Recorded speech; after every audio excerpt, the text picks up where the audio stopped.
Welcome back on my YouTube channel, and I want to show you a crazy game played between Nakamura and Carlsen in the Lindores Abbey Rapid Challenge. And as the name already says, the Lindores Abbey Rapid Challenge is a rapid tournament, and it has with increment. And these are the semifinals where Nakamura has the white pieces and Carlsen has the black.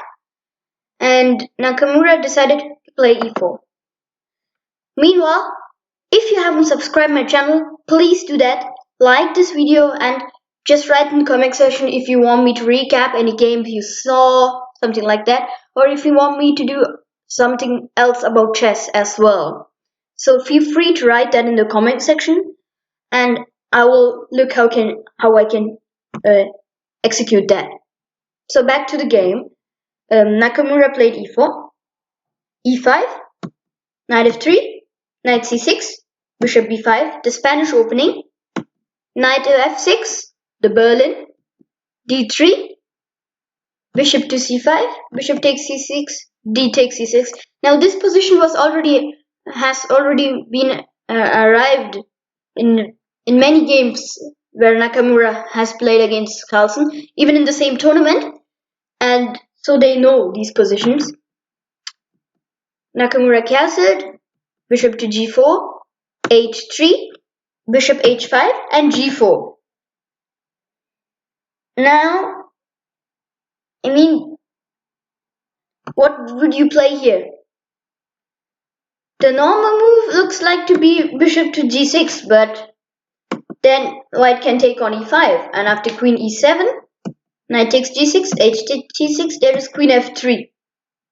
And after long castles, c3, this position is a bit unclear, although I would say that white is better, because black has two double pawns, and if I'm not mistaken, white is even a pawn up. And yeah, I just like position. This bishop wants to go to e3, so this position is very comfortable, and Nakamura would like to play this with white. But after g4, this is also the best move, is to play knight takes g4. And after h takes g4, the move bishop to g4. Now, after bishop to e3, Carlsen blitzed out bishop to e7. So this was preparation by Carlsen. And in fact, black has compensation for this for the knight, because look at that king. White's king is very unsafe, and these two bishops are really good, are really dominant. And if this queen managed to get to h4, that would be deadly. So black has compensation here, and you don't want to trade these bishops. So when you are attacking, you don't want to trade bishops. You don't want to trade pieces in general. So keep your pieces and try to attack. And this pin is also a very big factor.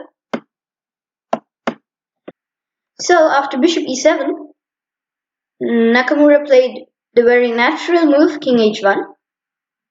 The idea is to play rook g1 as fast as possible. And Carlsen responded with f5. f5 is a very nice move. It has numerous of threats.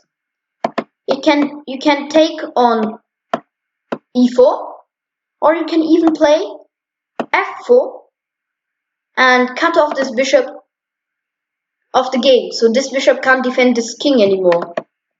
So f5 is a very good move. It has numerous of ideas, and black will get one of these ideas. So after rook to g1, he played h5.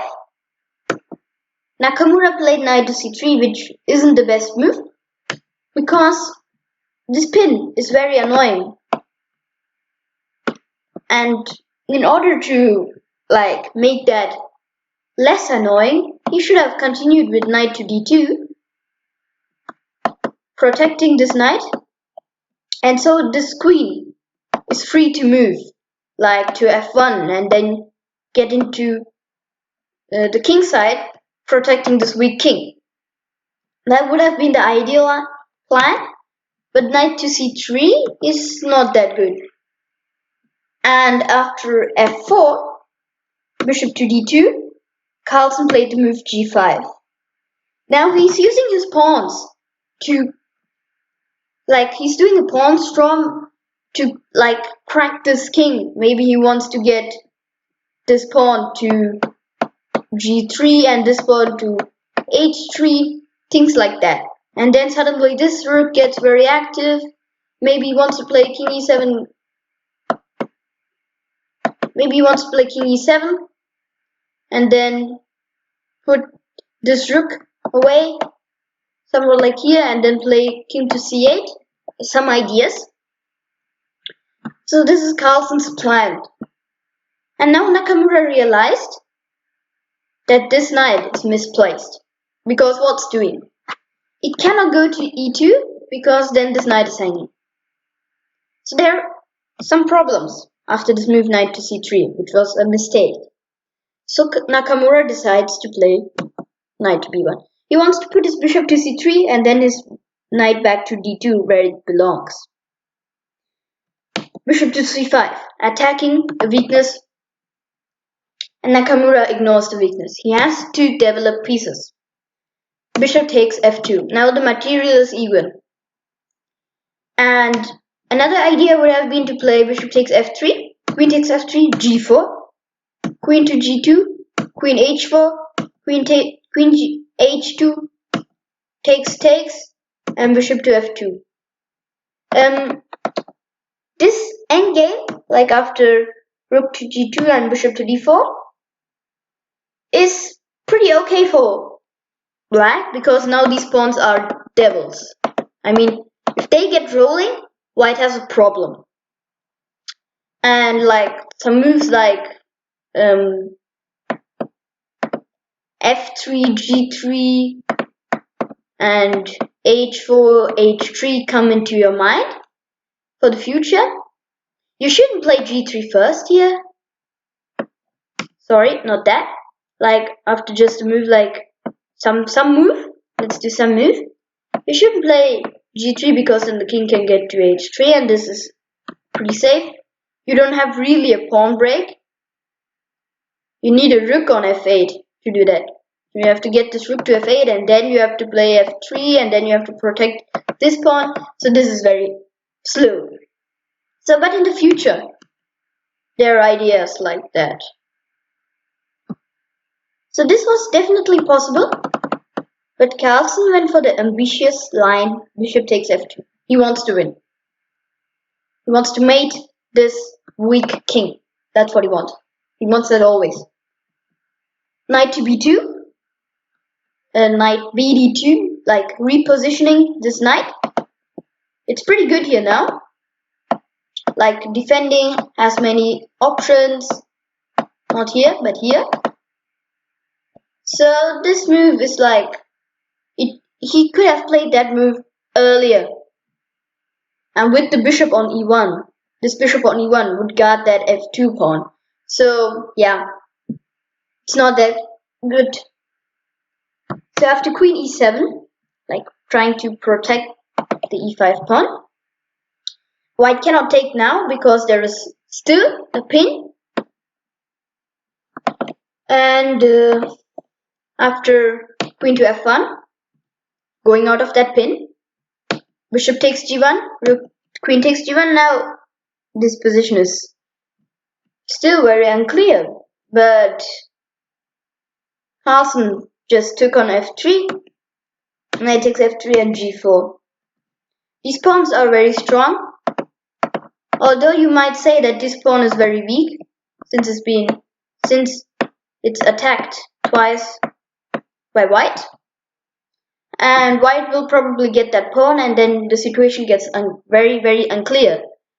So after, as I said, knight takes e5, threat is obviously knight to g6. He played rook to g8, rook to f1, and queen to g5. Queen to d4. Threat is queen to d7, and then to checkmate on f7. So queen h4 check, king g1. And now, what would be the best continuation for black? As I said, this is a crazy game. Magnus sacrificed a piece, got some very nice play, but he lost in the end. Magnus played queen to g3, king h1, queen to h3, king g1. And now the best would have been to do a perpetual with queen to g3, king h1, queen to h3, and just check around, and that would have been a perpetual. But the ambitious Carlsen, he went for g3 here. Threatening mate on h2. And white cannot play queen to d7 because there is still this queen here. Sorry, not there, but here. So that would have been a blunder. But Nakamura sees this, and he plays just knight to f3. It's the only move to guard this h2 square. Now Carlsen plays g2, threatening another mate. But Nakamura just plays rook to e1. And now Carlsen made a big blunder. But just think what you would do here. Actually, this position is lost for black. It's very hard to play this because you cannot take the knight. That was played by Carlsen. Can you find a mate here for white? Yes, I'm saying mate. There's a mate for white. Just pause the video and try to think. You cannot see the whole mate, but you can get close to it. You feel that it is mate. Now black's king is very unsafe. Queen to e5 check. That's probably everyone would have seen that. King to d8. There's queen to f6 check. And after king e8, here comes the stunning move. Bishop to b4. Threatening a mate on e7. And your question, how would you defend that? There's only one way. You have to play c5. And after bishop takes d5, you have to try to run away with your king. You have to try to run away with your king. Somewhere like here. But does that really work? Because after king to d7, Carlsen just resigned. And I will show you why. Because after queen e7, king c6, you can play queen e6 check, sacrificing your bishop, queen to d5 check, king to b4, queen takes b7 check, king to c5, queen takes c7 check, and after king to b5, you have c4 check. And after a move like king to a4, queen to c6, king b4, and you play queen to b5 checkmate. Whatever you do, it will sort of reach somewhat this checkmate. So obviously there are many ways where black's king can go, but this is the pattern which will be reached. And I want to say that this is a crazy game because Carlsen played completely correct till he decided to go for a win instead of perpetual here. He should have went for queen g3 check, but then it's just a draw. And the crazy thing is, there is nothing better than this draw. Nakamura played perfectly. After this knight to c3, which was a dubious move, he played perfect chess. And Carlsen made no mistake. and this would have been the best line for him. He reached it, but he went for something ambitious, which is losing. If you like this video, please subscribe my channel, like this video, and see you later in the next video. Bye.